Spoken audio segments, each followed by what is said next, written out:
Одоо тэнцээ харгал хонь тэр харагдаж байна. Одоо миний энэ камера хааж байгаа энэ дорн үзэгчд маань харгал харж байгаа баг. Дорногов аймгийн гайхамшигтай бас зүйлсийн нэг харгал хонь. Тэ таарлаа. Хэр оргийн хүн таардгүй гэсэн одоо тэгээд би азтай нар жаргахын одоо урдхан талтай харгал хоньтой таарж байна. Өнөөдөр бас сайхан морьтой сайхан явж байна. Зөндөө хичээс эцтэй ямар заргал хоньыг үзүүлж чадлаа.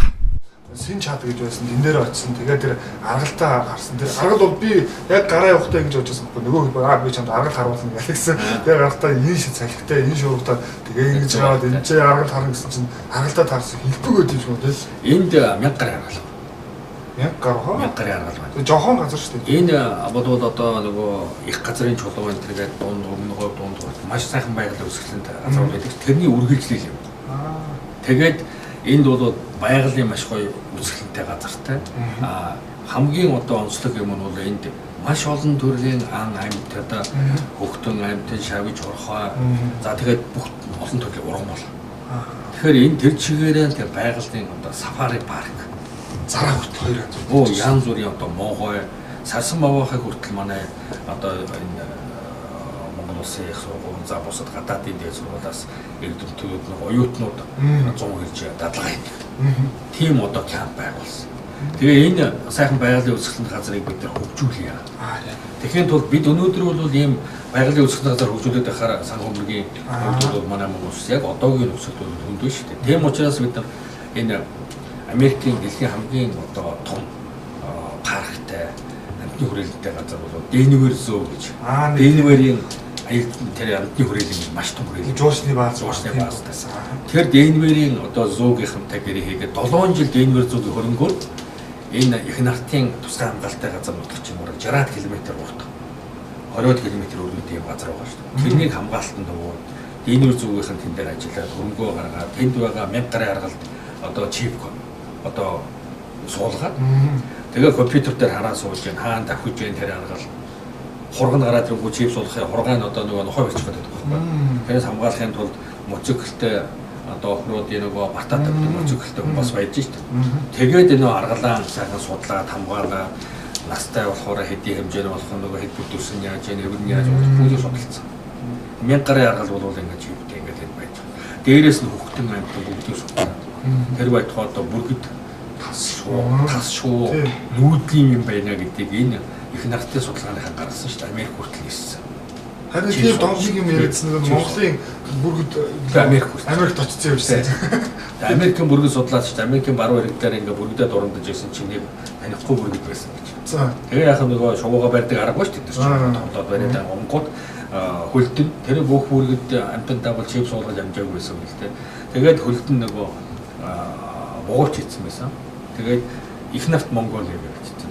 Тэгэнгүүт нөгөөдөл чинь компьютер орно үзлээ. Тэгээ их нартын сайт руу ороод үзэнгүүт та энд тийм бүргэд зураг намаа явуулсан.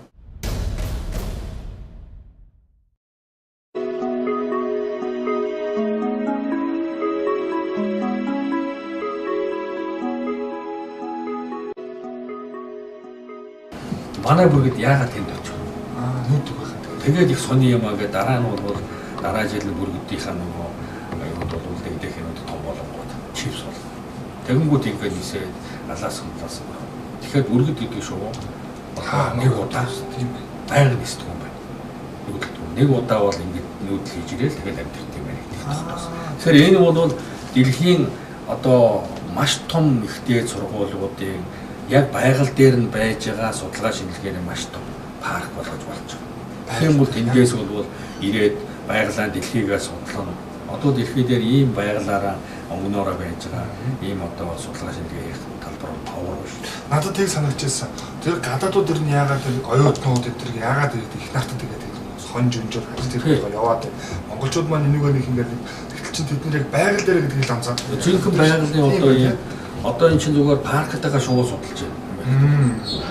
Тэр үл судлаа болохгүй. Одоо бас тэр Денвер зөөгийн нэг сони юм ярьжсэн.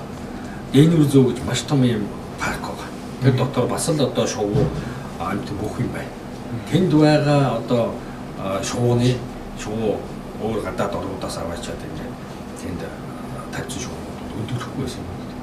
Тэгээ судлаад үзсэн чинь манай энэ шууны үүр ямар байсан чинь дандаа хоньны нос орчихсон үүр. Их нахтаа. Тэгэнгүүт хоньны нос оруулаад тэр Денверийн зүүгийн нөгөө шууны үүр гэсэн. Тэгээ өндөрсөн гэж. Тэгэхээр ерөөсөө энэ Монголын байгалийн юу бол амар зохицогдолтой юм байна. Хөдөөгөр ингээд ноос тасныг шууж авчаад өөрийнхөө үүрэнд хийдэг юм. Тэр маш дулаан байд юм уу? Тийм онцлог юмнуудыг судлахад бол энэ дэлхий дээр байгаа томоохон ихтэй сургуулиудын тавтаад ажилласан маш их одоо тэнд хамтарсан эзэмшлийн ажлуудыг хийх. Мэдээж их хэмжээний орлого болох. Тэгэхээр бид нар цаашдаа одоо энэ Денвер зүү бол одоо энэ ажлаа дуусгачаад Монгол улсад энэ одоо парка буцаагаад хүлээлгээд өгчөө. Гэж ирсэн 3 жил юм. Тэгээд яхаа манай байгаль орчны яамдаар авах хэрэгтэй. Тэгээд одоогоор бол тийм боломж байхгүй. Орон нутаг одоо бид хариуцсан явж байна.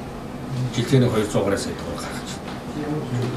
Тэгээд цаашдаа бол бид энэ байгалийн том сафарыг бол өөрөөгөө санхүүжүүлэх явуучих юм болохгүй л дээ. Тэгэх юм бол энэ цааш асар их хөгжиж байна. Бид одоо судалж ямар одоо урлагийн хөөсөр хийх вэ? Байгалаас үдэхгүй, хамаатаа алж чадахгүй. Тийм ээ?